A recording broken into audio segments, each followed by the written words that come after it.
آج چوبرجی کے پاس سے گزرتے ہوئے یہ خیال آیا کہ یہاں رکنا چاہیے۔ اتفاق سے ہم یہاں سے گزر جاتے ہیں کیونکہ یہ ہمارا راستہ ہے ورلڈ سٹی تک جانے کا، ریلوے کالونی تک جانے کا، اس لیے ہم اس کے پاس سے گزرتے رہے اور آپ کو دکھاتے رہے، لیکن کبھی رکے نہیں۔ آج رشید الحسن صاحب کا خیال ہے کہ ہمیں یہاں رکنا چاہیے، اس لیے یہاں رک گئے۔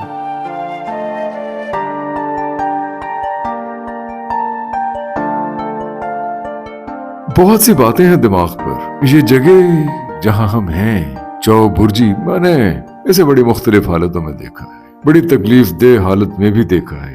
یعنی اس وقت جب یہاں نشہ کرنے والے لوگ بیٹھے ہوتے تھے اور یہاں پتھر گر گئے تھے، قیمتی پتھر، خوبصورت پتھر، فریسکو آرٹ تباہ ہو چکا تھا، جیومیٹریکل ڈیزائنز ختم ہو چکے تھے، ٹائل ورک برباد ہو چکا تھا۔ یہ لان جو آپ کو نظر آ رہا ہے، یہ لان تو نہیں تھا، یہاں ایک سڑک ہی تھی، یہاں سے گزر جایا کرتے تھے۔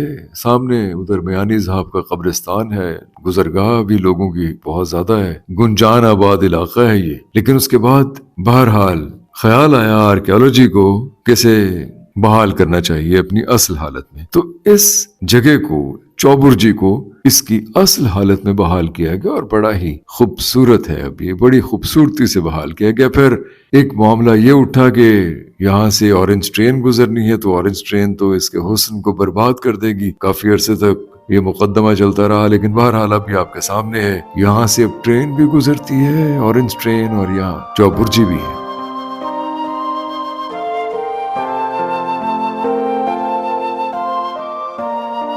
ہم اگر مغل دور میں جائیں، باغات کے اندر بسا ہوا ایک شہر تھا لاہور، یہاں بھی ایک بہت بڑا باغ ہوا کرتا تھا۔ کہتے ہیں نواں کوٹ کے علاقے سے لے کر اور داتا گنج بخش رحمت اللہ علیہ کے مزار تک یہ باغ ہی تھا سارے کا سارا۔ آہستہ آہستہ یہاں آبادی بڑھتی گئی، اور یہ بھی کہا جاتا ہے کہ راوی یہاں سے گزرتی تھی۔ راوی کے پانی نے بھی بعض اوقات بہت بربادی پھیلائی۔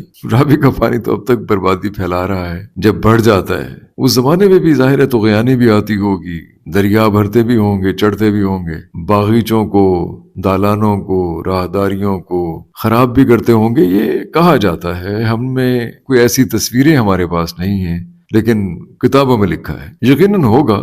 پھر آہستہ آہستہ راوی نے اپنا راستہ بدل لیا، دور چلا گیا، آبادیاں بڑھ گئیں، اور اب تو خیر گھمسان کا رن ہے یہاں، اب تو یہاں دل دھرنے کی جگہ نہیں ہے۔ لیکن شکر ہے کہ اس عمارت کو اپنی خوبصورتی سمیت بحال کیا گیا۔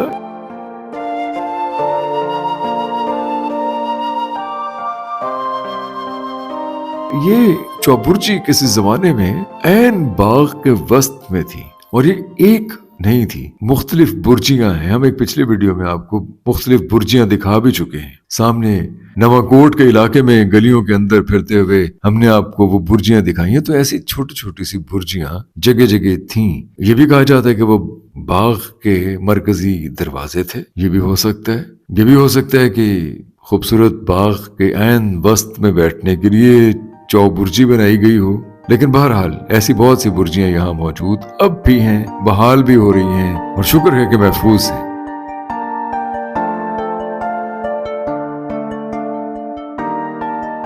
ہم گاڑی میں آ رہے تھے تو ریپ پر بات ہو رہی تھی۔ رشید الحسن صاحب فرما رہے تھے کہ ریپ سانگز کا دورہ ہے، اور وہ کشور کمار اور محمد رفیع یا طلعت محمود، خیر کشور کمار کا دور تو کبھی بھی ختم نہیں ہوگا، لیکن ان کا یہ خیال ہے کہ ریپ نے بہت سے میوزک کو پیچھے چھوڑ دیا ہے، اور اب ریپ کا ہی دورہ ہے، ریپ ہی چلے گا۔ تو میں نے انہیں کہا کہ بھائی ریپ سانگ آپ آج گا رہے ہیں، ہم نے تو ریپ سانگ پڑھے ہیں آج سے 150 برس پہلے ریپ سانگ، اگر آپ اسے سمجھ سکیں۔ زیادہ دور کی بات نہیں ہے، مضطر خیر آبادی کی ایک پوئم ہے جو میں چاہوں گا کہ آپ سنیے۔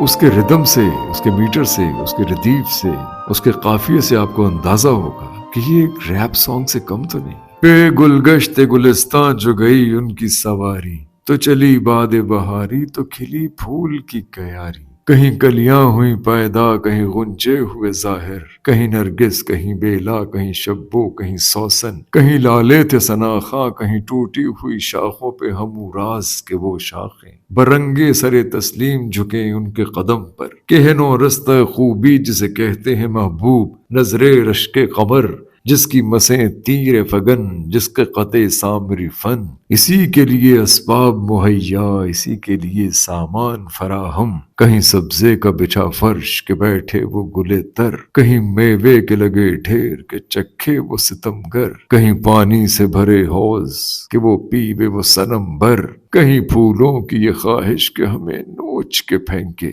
کہیں شاخوں کا یہ منشا کے زری سائے میں بیٹھے، کہیں مہندی کی یہ ضد ہے کہ مجھے پیس ہی ڈالے، کہیں قمری کی یہ رٹ ہے کہ کہی جاتی ہے کو کو، کہیں بلبل ہے تلاش میں کدھر ہے بتے گل رو، بتے گل رو بتے گل رو بتے گل رو۔ یہ مصطفی خیر آبادی کی پوم ہے ایک، یعنی کیا بیان ہے، کیا خوبصورتی ہے۔ مجھے یہ انتہائی خوبصورت چوبرجی دیکھ کر اور گاڑی میں ہونے والی گفتگو سے یاد آ گئی ہے یہ پوم۔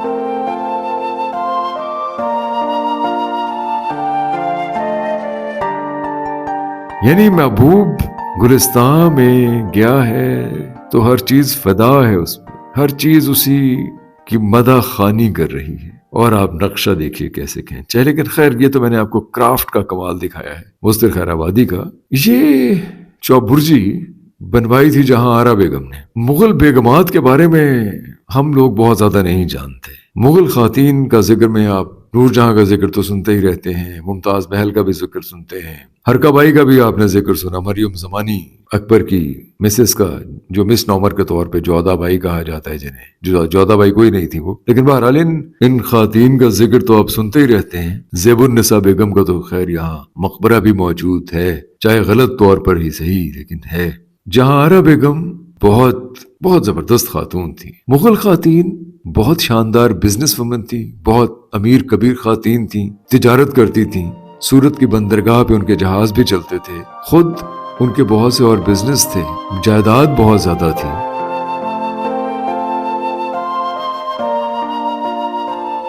جہارا بیگم کے بارے میں تو خاص طور پہ مشہور ہے کہ وہ شاید ایشیا کی امیر ترین عورتوں میں سے ایک تھیں، 10 لاکھ جن کا ایک محض وظیفہ تھا، اور سورت کی بندرگاہ کی تمام دولت ان کے پاس تھی۔ شادی انہوں نے نہیں کی۔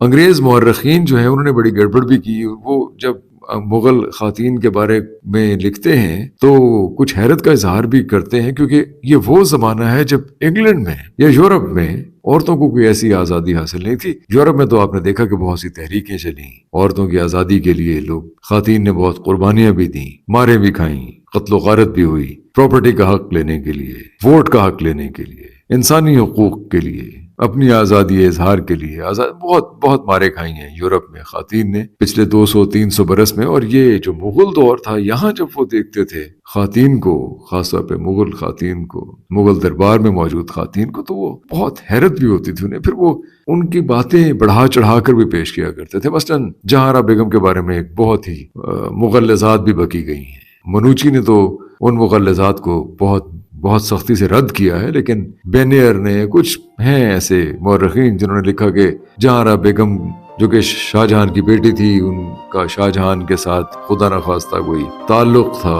لیکن بہرحال ایک بڑی ہی گھٹیا بات تھی جو کہ ایک مورخ نے لکھی اور باقی مورخین نے اسے رد کیا۔ جہارا بیگم بہت ہی جہاں دیدہ خاتون تھی۔ وہ صوفی منش خاتون تھی۔ انہوں نے فارسی زبان میں ایک کتاب بھی لکھی، فارسی زبان پہ قدرت رکھتی تھیں، شعر و شاعری کی دلدادہ تھیں بہت زیادہ۔ بلکہ ایک شاعر نے جب ان کی شان میں ایک کچھ ایسی مدح سرائی کی کہ ان کا سراپا کھینچا اور کچھ ایسا لکھا کہ جس میں محبت کا اور گھٹے گھٹے سے جنسی جذبات کا اظہار تھا ان کے لیے، لیکن تھا شاعرانہ انداز میں۔ تو جہارا بیگم نے انہیں بلایا، وہ ساری غزل سنی، انہیں انعام و اکرام سے نوازا اور شہر سے نکال دیا تاکہ آئندہ سے کوئی ایسی گستاخی نہ کرے۔ جہارا بیگم بہت جہاں دیدہ عورت تھی۔ انہوں نے یہ باغ بنوایا تھا، اور صرف یہی باغ نہیں، پرانی دلی یعنی شاہ جہان آباد جہارا بیگم ہی نے بنوایا ہے۔ چاندنی چوک جو بہت مشہور ہے